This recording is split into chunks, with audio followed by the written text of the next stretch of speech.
Hello students. Online class में आपका स्वागत है। आज हम बीए तृतीय वर्ष के प्रथम प्रश्न पत्र में आधुनिक भारत के इतिहास के अंतर्गत मैसूर का उत्थान एवं ब्रिटिश सत्ता से संघर्ष विषय पर चर्चा करेंगे। संक्षिप्त में इसका थोड़ा अध्ययन करेंगे। मैसूर का प्रारंभिक इतिहास। मैसूर विजयनगर साम्राज्य का अंग था।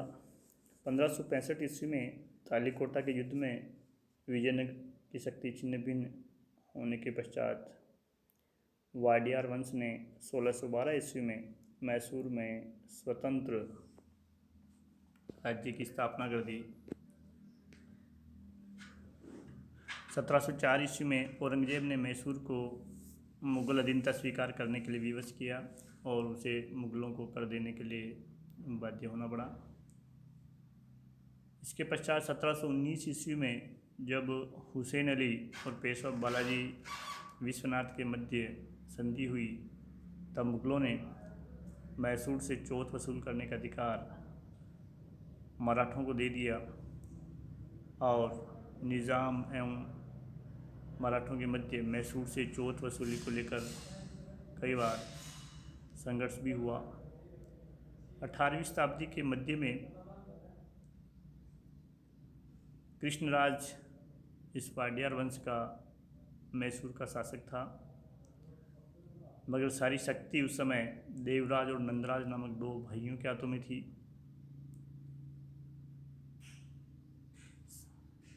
चाहकर भी कृष्णराज कुछ नहीं कर पाया था। वह एक शक्तिहीन शासक था और इसी नंदराज के शासन के अंतर्गत एक छोटे से सैनिक के रूप में हैदर अली ने मैसूर की सेवा में प्रवेश किया। अपनी योग्यता से वह जल्दी ही डिंडीगुल का फौजदार बन गया और तरक्की करते करते वह मैसूर का प्रधान सेनापति बन गया। मराठा आक्रमणों के कारण जब नंदराज शक्तिहीन हो गया, मराठों में प्रतिरोध करने की शक्ति उसमें नहीं रही, तब हैदर ने अपने प्रभाव का विस्तार किया और 1761 ईस्वी में उसने मैसूर की शक्ति हस्तगत कर ली और स्वयं मैसूर का वास्तविक शासक बन बैठा। संघर्ष के उस युग में एक शक्तिशाली सेना की आवश्यकता थी। हैदर अली ने घुड़सवार सेना का पुनर्संगठन किया और उसने एक तीव्रगामी घुड़सवार सेना बनाई। इसके साथ उसने डिंडीगुल में अस्त्र शस्त्र बनाने का कारखाना लगाया। फ्रांसीसियों की सहायता से उसने नए अस्त्र शस्त्र बनाने प्रारंभ किए। अपनी सेना का आधुनिक ढंग पर प्रशिक्षण फ्रांसीसियों द्वारा दिलवाया। इस प्रकार उसने मैसूर को एक शक्तिशाली राज्य बना दिया। 1763 ईस्वी तक उसने होजकोट, दौड़, बेलानूर, सेरा, बैतनूर और दक्षिण के पोलिगरों को हराकर मैसूर के राज्य का विस्तार किया, मगर मराठा आक्रमणों से वे भी परेशान रहा। 1764, 67 व 1761 ईस्वी में मराठों को धन व कुछ प्रदेश देने का प्रलोभन देकर के उसने अपने राज्य की रक्षा की। मैसूर का अंग्रेज़ों से संबंध 1757 में प्लासी का युद्ध जीतने के बाद, चाहे उन्होंने उसे धोखे से जीता था, सैन्य शक्ति के बल पर नहीं, पर फिर भी इस प्लासी के युद्ध में सफलता मिलने से अंग्रेज़ों की साम्राज्यिक पिपासा जाग उठी और उनके हाथ में बंगाल के अतुलनीय संसाधन उनके हाथ पड़ गए। निजाम के साथ संधि होने पर उन्होंने दक्षिण में भी अपने प्रभाव का विस्तार करने की योजना बनाई। इस दक्षिण में तीन प्रमुख शक्तियाँ इस समय शक्तिशाली थी, मराठे, निजाम और मैसूर। ये तीनों आपस में लड़ते रहते थे। अंग्रेज़ों की नीति थी कि ये तीनों शक्तियाँ एक नहीं हो जाए, वो एक के विरुद्ध दूसरे का साथ देते रहते थे ताकि तीनों लड़कर आपस में अपनी शक्ति कमज़ोर कर ले और अंग्रेज उन्हें आसानी से परास्त कर सके। अंग्रेज़ों और मैसूर के मध्य 4 युद्ध हुए, जिन्हें हम प्रथम, द्वितीय, तृतीय और चतुर्थ आंग्ल मैसूर युद्धों के तहत उनके बारे में अध्ययन करेंगे।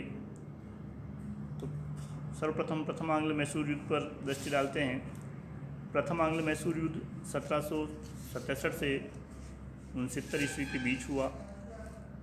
हैदर अली की बढ़ती शक्ति से निजाम और मराठों के साथ साथ अंग्रेज़ों को भी काफ़ी चिंता हुई। हैदर ने फ्रांसीसियों को अपनी सेना के पुनर्गठन और अस्त्रों के निर्माण में नियुक्त किया था, जिससे अंग्रेज़ों को अपने विरुद्ध खतरा महसूस हुआ। अंग्रेज़ों ने निजाम, मराठों एवं कर्नाटक को मिलाकर एक सम्मिलित मोर्चा बनाया, मगर हैदर अली ने मराठों को धन देकर एवं निजाम को कुछ प्रदेश देने का प्रलोभन देकर के इस संयुक्त मोर्चे से अलग कर दिया और उसने कर्नाटक पर आक्रमण कर दिया। यह युद्ध 1.5 वर्ष तक चला। कभी अंग्रेज जीते तो कभी हैदर जीता, मगर अंत में इस प्रथम आंग्ल मैसूर युद्ध में हैदर अली का पलड़ा भारी रहा और उसने मद्रास का घेरा डाल दिया। तो उस भयभीत होकर के अंग्रेज़ों को हैदर से संधि की प्रार्थना करनी पड़ी और इस प्रथम आंग्ल मैसूर युद्ध का अंत मद्रास की संधि द्वारा हुआ। मद्रास की संधि 1769 ईस्वी में अंग्रेज़ों और हैदर अली के मध्य हुई। इस संधि के तहत दोनों ही पक्षों ने एक दूसरे के जीते हुए प्रदेश लौटा दिए, युद्धबंदी भी उन्होंने लौटा दिए और भविष्य में किसी बाहरी शक्ति का आक्रमण होने पर एक दूसरे की सहायता करने का आश्वासन भी दोनों ही पक्षों ने दिया। मगर इस मैसूर की संधि से अंग्रेज़ खुश नहीं थे, क्योंकि उन्हें अपमानित होकर के ये संधि करनी पड़ी थी। वे जल्दी ही मौके की तलाश में थे, इसलिए उन्होंने मद्रास की संधि की शर्तों का पालन नहीं किया। जब 1771 ईस्वी में मराठों ने मैसूर पर आक्रमण किया तो हैदर ने अंग्रेज़ों से सहायता की प्रार्थना की, मगर इस संधि की शर्तों के विपरीत अंग्रेज़ों ने हैदर की कोई सहायता नहीं की, क्योंकि वे हैदर को अपने लिए खतरा मानते थे और हैदर अली की शक्ति नष्ट होने से उन्हें फ़ायदा था। इसलिए वे चुपचाप तमाशा देखते रहे। इसी मध्य अमेरिकी स्वतंत्रता संग्राम छिड़ गया और इस स्वतंत्रता संघर्ष में फ्रांसीसियों ने अंग्रेजी उपनिवेशों की सहायता की, इंग्लैंड का विरोध किया। फलस्वरूप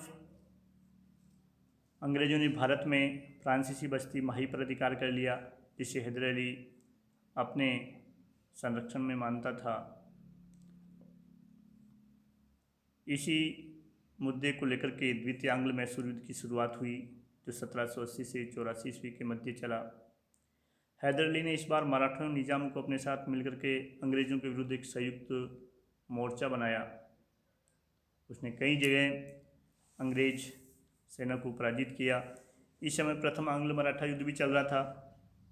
मराठों को भी हैदर अली के सहयोग की ज़रूरत थी, मगर जल्दी ही वारेन हेस्टिंग ने कूटनीति के द्वारा मराठों को मैसूर से अलग कर दिया गया। सालबाई की संधि द्वारा मराठों ने युद्ध समाप्त कर दिया। निजाम भी हैदर से अलग हो गया। हैदर को अंग्रेज़ों से अकेला ही युद्ध करना पड़ा। फिर भी पोर्टो नोवा के युद्ध में उसने अंग्रेज़ों को बुरी तरह पराजित किया, मगर दुर्भाग्य से इसी समय 7 दिसंबर 1782 को हैदर अली की मृत्यु हो गई। हैदर की मृत्यु के बाद उसके पुत्र उत्तराधिकारी टीपू सुल्तान ने अंग्रेज़ों के विरुद्ध युद्ध जारी रखा, मगर 1 वर्ष तक युद्ध जारी रखने के बाद भी कोई निर्णय नहीं निकलने पर दोनों ही पक्षों ने संधि करने का निश्चय किया और 1784 ईस्वी में मंगलोर की संधि हुई।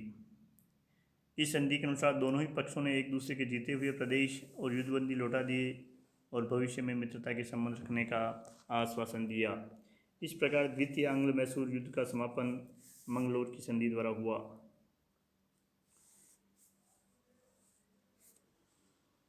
तृतीय आंग्ल मैसूर युद्ध 1790 से 92 ईस्वी के मध्य हुआ। इस समय अंग्रेज गवर्नर जनरल लॉर्ड कॉर्नवालिस था।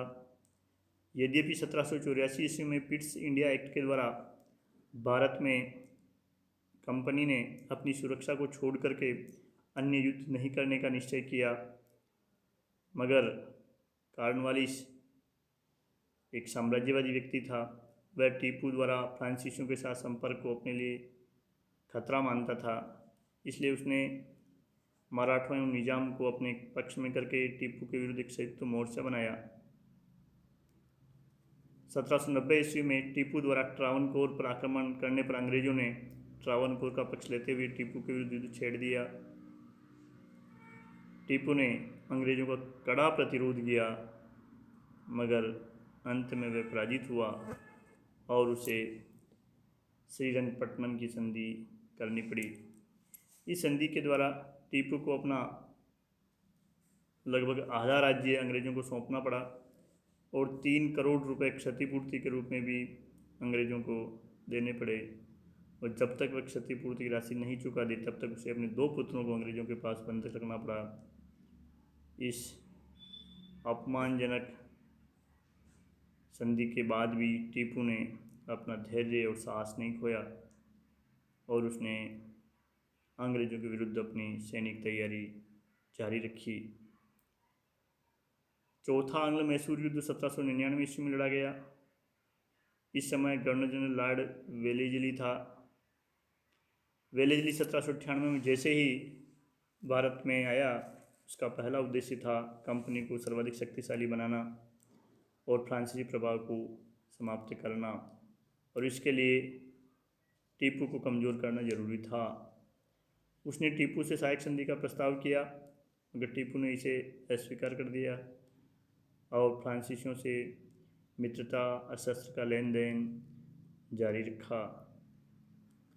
वेलेजली ने फ्रांसीसियों के साथ मिलकर के अंग्रेजों के विरुद्ध षड्यंत्र रचने का आरोप लगा करके टीपू पर 3 ओर से आक्रमण किया। General Harris, Arthur Wellesley, general Stuart के नेतृत्व में 3 अंग्रेज सेनाएं मैसूर की ओर बढ़ी। वेलेजली स्वयं मद्रास पहुंचकर युद्ध का संचालन कर रहा था। अंग्रेज सेनाओं ने श्रीरंगपट्टनम को घेर लिया। 4 मई 1799 को टीपू अंग्रेज सेना के साथ लड़ता हुआ वीरगति को प्राप्त हुआ। टीपू के परिवार को वेलोर में कैद कर लिया गया। मैसूर का अधिकांश भाग अंग्रेजी साम्राज्य में मिला लिया गया। कुछ प्रदेश निजाम के भी हाथ लगे। मैसूर के मध्य भाग को वाडियर वंश के सदस्य कृष्णराज को देकर के उसके साथ सहायक संधि कर ली गई। इस प्रकार हैदर अली के नेतृत्व में मैसूर जो शक्तिशाली बना था, उसका जो उत्कर्ष हुआ था, लगभग 4 दशक 40 वर्ष के बाद ही अंग्रेज़ों ने उसको रौंद दिया और उसका अधिकांश क्षेत्र अपने साम्राज्य का भाग बना दिया।